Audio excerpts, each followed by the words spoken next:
All right, so the reason you guys are here, is to get a little bit better, but obviously, I think, make an impression on any one of these guys standing behind you. Let me tell you, it's important that you make an impression on any one of us today. And Ray's right. Like, if there's a guy here that we like, I'm going to tell Ray, hey, this is a guy we like. This is a guy we envision recruiting.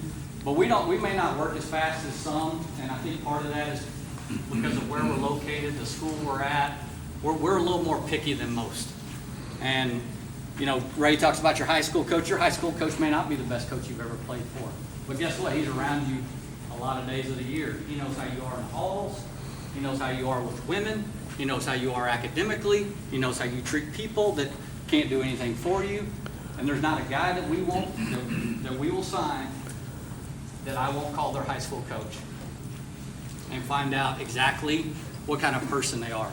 Because we get to be a little bit more picky. We can find out about you guys. So, does talent mean a lot? Absolutely. It's what's going to get you noticed. There's no doubt about that. But how you are on a daily basis, that's what's going to carry you into Division I baseball, into the SEC, into SEC championships, into Omaha, to be a great husband, to be a great father, to be a great worker. All those things matter to us. That's important to us because you get a bunch of those guys in one room and they're talented. They're all pretty like-minded people. You end up with a pretty good product. So will we ever have the #1 ranked recruiting class? Maybe not. Will we ever have the best team in the country? Probably so. Because we got to get a team. You got to get a group of people that are all like-minded, right? And that's a lot of why we recruit guys from Ray. And you're going to say, well, hey, Ray's a little crazy and Ray's going to shoot from the hip and do all those things.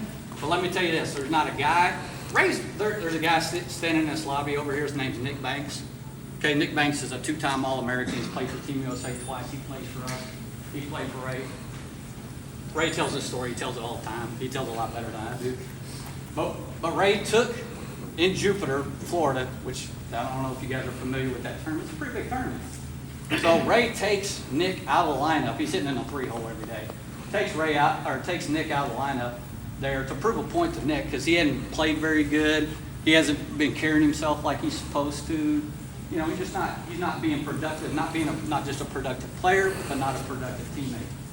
Pulls Nick out of the game. Nick doesn't take that very kindly, okay? Nick's a very good player, a lot of pride, hard work. So Ray, opportune time, rolls the dice, boom.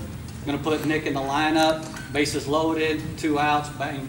Nick splits a gap, triple, gets into third base, gives Ray an expletive, and tells him, are you happy now? Well, yeah, of course Ray's happy now, okay? Because he got out of Nick, what Nick was capable of. And taking guys from Ray, you know what you're getting with guys, because it's not going to be always comfortable playing for him. It's going to be a little bit tough, but guess what? If you're good enough to play for us, you're going to have, baseball's going to be easy for you up until the point where you get to our level. You have to have some adversity in your life. You have to be able to overcome some of that stuff. We have to have guys that can do that aren't just going to crumble the first time they get slapped with a little bit of adversity. And that's what we get out of Ray's guys. There's 4 guys sitting up there on that wall right there that we have signed. A couple of them we didn't get because they're first rounders or whatever, but there's 4 of them up there that we signed. And there's another one in the lobby, and there'll be another 2 come up here later and hit. And it's just because the guys that we get from here, we know what we're getting. We're getting guys that are ultra competitive, ultra hungry, haven't been told what they want to hear all the time, which is what a lot of summer league coaches are going to do because you're paying them or your parents are paying them, okay? So you're going to get to hear what you want to hear. He ain't going to give you that all the time, and he's doing you the biggest favor that you're ever going to get.